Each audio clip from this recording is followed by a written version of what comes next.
Hi, Dr. Sheldon. This is Kim. This is the 19th of February.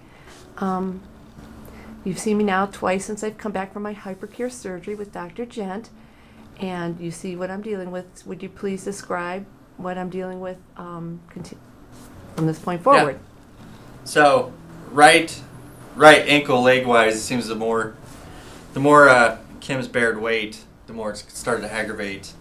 Kind of posterior lower leg up into that proximal fibula, and now we're starting to see some real change on that distal end of the fibula as a byproduct of the upper fibula not wanting to set properly. So that distal or proximal fibula is wanting to go posterior, which is starting to jam that lower end, and we're starting to see a little bit of adhesions on her anterolateral side of her leg there. And then this time also, right as we get right in the middle of her calf muscle, I just find a little bit of spasm in there too. So her body's trying to protect that joint that's not moving properly. So we're starting to see some of that, a little bit of mild edema starting, and some of those muscle spasms and tightening up, trying to protect that joint. So when we come in there and motion that proximal end of the fibula, it's moving more than it should. And when we do that, even just motioning it and palpating is aggravating that lower leg. So Anyhow, do you want to just kind of... Yeah. I'll come down here and... So when we come in here, let this down there. When we come in here on this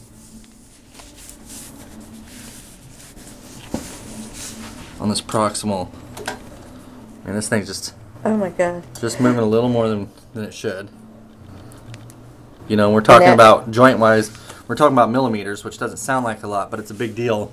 Yeah, it's not supposed to move. Instability. Yeah. So, you know, I come in here and challenge that, and then come back. It goes even back, yeah. It's moving more than it should. I mean, that right there is really, really moving. So, and as we see this go back. And that's with tape. I've been taped since just... As we see this go back, then that's going to start to jam this guy forward on this distal end here. And so she's got some, right in here there's some edema. Starting to see some adhesions coming in. This just feels real tight right through here. And then we're getting some puffiness around this region right in here where it's tight and starting to get some adhesions build up. Oh, God. And then as we palpate, as we come in here, she's starting to get some tightening in the calf also. So you're kind of seeing the full complex, both ends of that fibula starting to show up here. I mean, you can see her ankle surgery. The swelling edema from that looks great. Yeah, I'm standing up over my 2 feet. But as she's bearing more weight, we're starting to see this become more symptomatic and rear its ugly head. Yeah, you would say like in my analogy in my layman's language, Dr. Scott, that I have the ability to stand up over the center of my foot now. I'm not excessively pronating away from my into my midline, on my foot. So as I stand up over the center of my foot, my analogy of myself is I have the ability to take weight straight through the center of my leg, but my fibula doesn't want to take the weight. It's been used to having a way of escape. I've been falling in on my arch. There was room in my talus. Everything was shifting. My navicular was dropping. And now I'm up over my talus or my calcaneus in total neutral. And where the distal fibula meets into the ankle mortise and into that complex, it's like because the distal fibula has come superior. What would be the right word? The distal fibula is coming anterior on it. Start jamming that joint. It's jam. I mean, it's exactly what it feels like. And from the moment I started walking, after I was allowed to walk with Dr. Gent, like I said, I feel great under the sole of my foot. My arch feels great. Everything that the hypercare did for me is wonderful.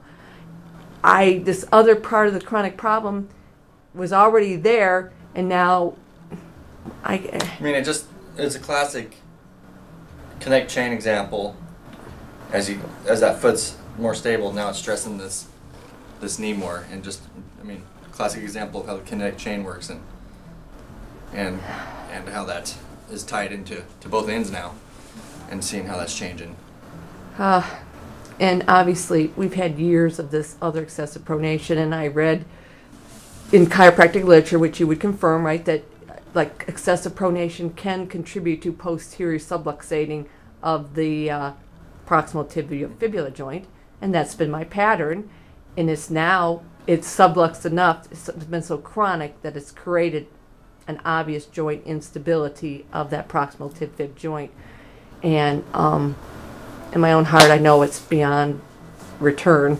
So we'll see where all this leads, but what can I say? I probably have to get a fixation like my left knee. I love my left leg. I stand over it. There's no pain whatsoever in the joints of my left knee, my left ankle. Everything's lined up. I have a leg under me, as per some of my prior videos and vlogs, but I only want the same for my right leg, and I think I deserve it, so we'll see how we're going to progress, right? Yep. Thank you, Dr. Sheldon, for charting this and making note of this and helping me in this journey. I appreciate you very much. Thank you.